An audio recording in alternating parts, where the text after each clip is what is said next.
Welcome back to my channel.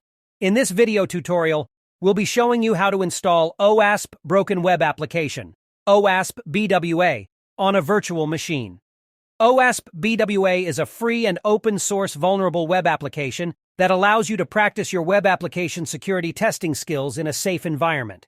With OWASP-BWA, you'll be able to learn about and exploit common web vulnerabilities such as SQL injection, cross-site scripting, XSS, and more.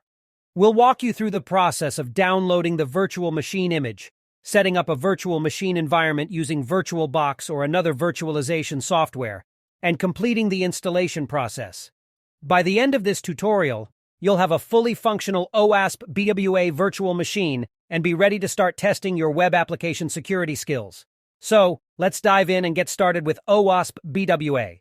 First, download the OWASP Broken Web Application virtual machine image, OWASP_broken_web_apps_VM_1, 2, OVA, from the following website. You can find the URL in the description below the video. Open VirtualBox and click on the File menu and select Import Appliance. In the Appliance to Import dialog box, click on the folder icon and browse to the location where you downloaded the OWASP-BWA virtual machine image. Select the OWASP-BWA virtual machine image and click on the Next button. Review the virtual machine settings, such as name, CPU, memory, and disk size. You can adjust the settings as needed. Click on the Import button to start the import process. Click on the OWASP-BWA virtual machine to select it, and then click on the Start button to power on the virtual machine.